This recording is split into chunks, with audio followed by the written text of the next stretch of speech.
And Jeff, all eyes, we know, quarterback room, just gave you the list. We know they've been pursuing Aaron Rodgers. Where does that stand? Well, nowhere at this point. I can tell you this. With OTAs starting for the Pittsburgh Steelers, it will be Mason Rudolph taking those first-team reps while the team continues to wait for Aaron Rodgers. And I'll also add this. There is still a level of confidence within the Pittsburgh Steelers organization that Aaron Rodgers will eventually join the team. When that happens, still to be determined. If it actually happens, quite frankly, also still to be determined. The Steelers, though, continuing to hold out hope as we reach, quite frankly, late in this offseason in May, 100 days away from the regular season. Still no signs of Aaron Rodgers with the Pittsburgh Steelers, but still keep it in your afterthoughts, I guess, that Aaron Rodgers could wind up with Pittsburgh eventually. Yeah, it just seems like Aaron's played a long time in this league, whether he was still in Green Bay or, as this kind of this free agent with an impending signing. Look, we're in May, and I think guys that are, quarterbacks that have been playing in the league for decades, they're in no real hurry. They'll show up at training camp, and yeah, it will be a new system, but he's been around long enough. So I think there's kind of confidence probably from Aaron's perspective that he doesn't need to be in a hurry.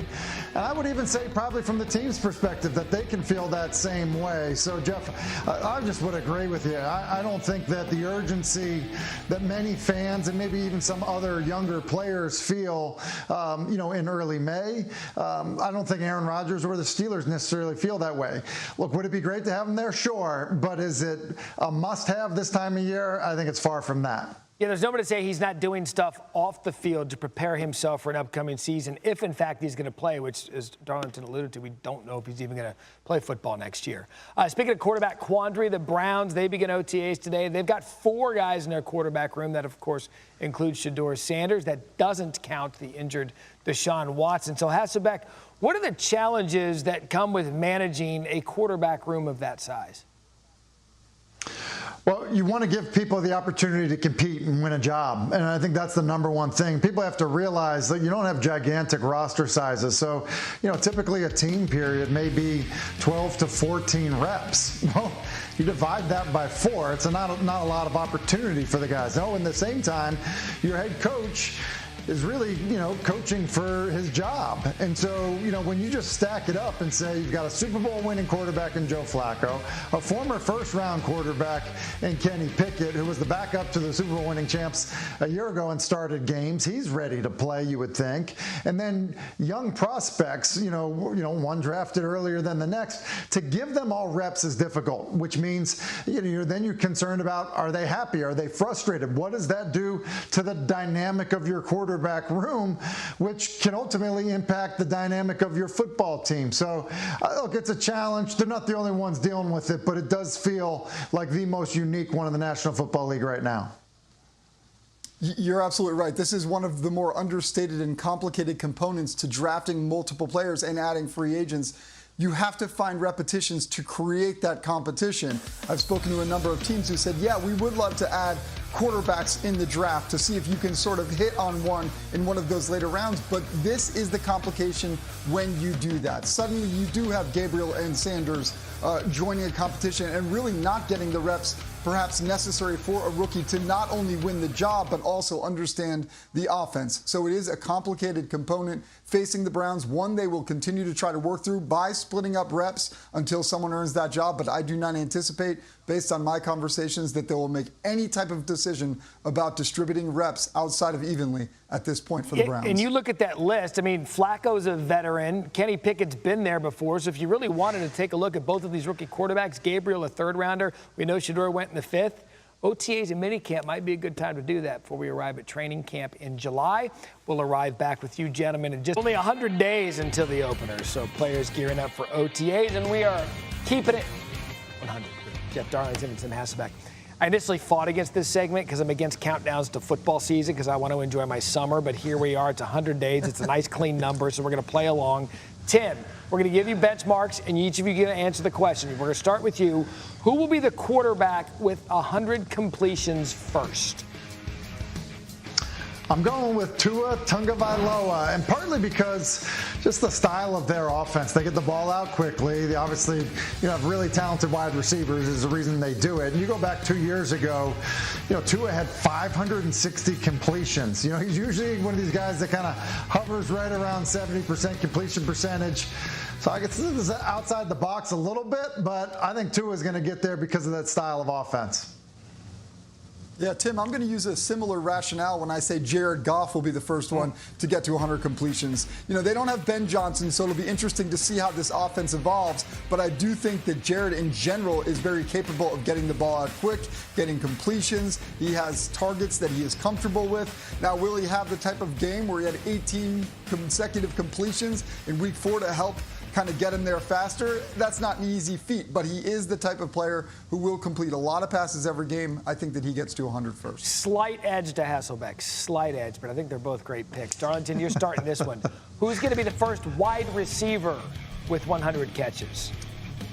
Well, I'm going to take a little bit of a left turn here and say Malik Neighbors. And I understand that might not be the obvious choice, but he is a player who got there so fast as a rookie. And I think that he is going to continue to grow and evolve, especially with a new experienced quarterback under center for him. So I get it. It's probably not the most conventional choice, but I do think Malik Neighbors has proven that he belongs in this league. He was probably the best rookie amongst a very deep class of wide receivers. And I think he's going to continue to grow next year as well. And for me, I'm going Jamar Chase. I struggled when I'm looking at it and saying, look, you got to fight for opportunities. There's a good complementary, if not number one receiver opposite him. That being said, there's a contract year for the wide receivers in Cincinnati, and he still caught 127 balls. So, look, I think when it matters the most, when it's in crunch time, Joe Burrow is looking for Jamar Chase. And so one of the most talented guys in the league, I'm going to say that it's Chase. Only 10 receivers last year in the league had 100 receptions. Both of those good choices. Hasselbeck, you're back up. Who's going to be the first running back, not carries, the first running back with 100 touches? We're on Saquon Barkley. He touched the football over 370 times last year. And when you think about the change at offensive coordinator for the Eagles, you're under a lot of pressure. And one of the things you do when you're a lot of pressure is you just get the ball to your playmakers. Well, look, the reality is the playmaker in Philadelphia is Saquon Barkley. So I think they're going to feed him early and often. I don't think it's about saving him throughout the year. I think he's well over, 350 touches again this season. Yeah, I could try to get cute here and disagree and try to pick someone else. For the sake of creativity, I just can't do it. Saquon Barkley is that guy. The Eagles found their recipe to success. They will not steer away from it. And quite frankly, maybe the fact that the tush push remains a legal play will reduce some of those touchdowns, but I don't think it reduces the number of touches. Saquon Barkley is still the first to get to 100. Yeah, there's something obvious, and Saquon is obviously that one for that category. Darlington, sticking with you. Who's going to be the first player with 100 tackles? Well, I'm going to go Zaire Franklin, who did it so effectively for the Colts last season. But the only reason I'm a little bit concerned about this is because of the injury that he's currently facing. We'll see if he can be healthy in time for the regular season. The team does expect him to be ready in time for training camp. He underwent a pretty minor cleanup during the offseason, but I think that Franklin will get back and be the guy to get to well over 100 tackles and be the first to do it this season. Yeah, and I'm going Robert Spillane. Some of these, not household names necessarily when you get to this point, but Spillane has had, over 140 tackles each of the last 2 seasons. Talk to Antonio Pierce, and he would be the one to tell you, this is the guy that we wanted to build things around in Las Vegas. Guy's just a football player. Came into the league, undrafted, plays like a guy that came in undrafted with a chip on his shoulder. He's the kind of guy that, it's hard to get him off the field. He ends up in New England, and so I don't think it's a signing that necessarily gets everyone's attention. He's a New England guy, and Mike Vrabel kind of cut guy. I think he's going to be a dominant player in New England. I think we're going to see the tackles, rack up quickly for him. Gentlemen, you gave this segment 100%. I want you to keep your calendars clean. We did. October 28th, Tuesday, October 28th, we're going to bring you back, and we're going to do a status report on all of these. So, Darlington, clear the schedule. Hasselbeck, you're free. Yeah, you better believe it. Hôm nay mình sẽ hướng dẫn các bạn cách làm một tấm lót cốc đơn giản từ len nhé. Nguyên liệu của mình đây nhá, mình sẽ sử dụng 3 màu sắc len như thế này để làm này. Màu đen này, màu xanh lá cây và màu trắng sẽ kết hợp lại với nhau nha. Và mình sẽ sử dụng kim móc len để làm. Kéo này. Rồi bây giờ sẽ bắt tay vào làm nha. Mình sẽ sử dụng cái phần len màu xanh trước đi, màu xanh trước nha. Giờ sẽ gỡ len ra.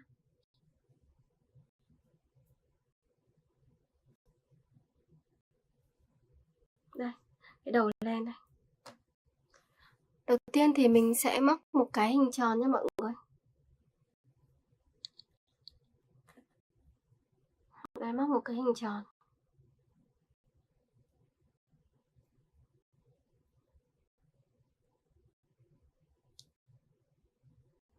Đây, bây giờ sẽ tiến hành móc vào nha mọi người.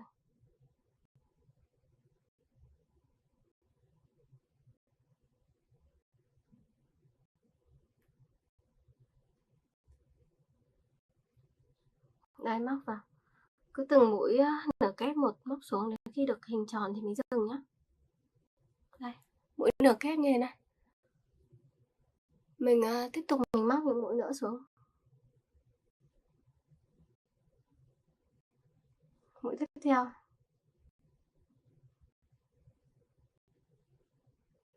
Đấy, mình móc lần lượt xuống.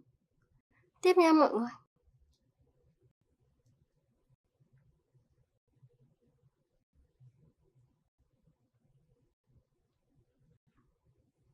Mũi nữa này.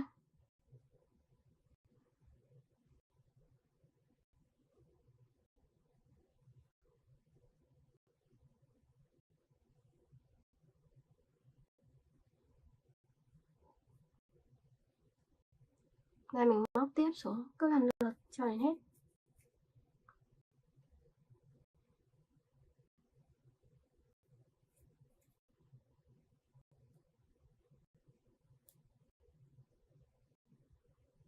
Rồi, móc tiếp xuống nữa.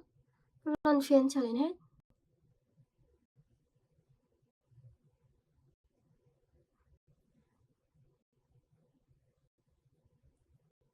Móc lần lượt cho mình. Tiếp nha. Đây, mũi tiếp.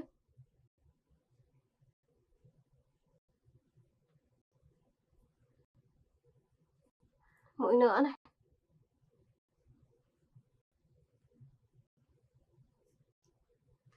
Bây giờ sẽ móc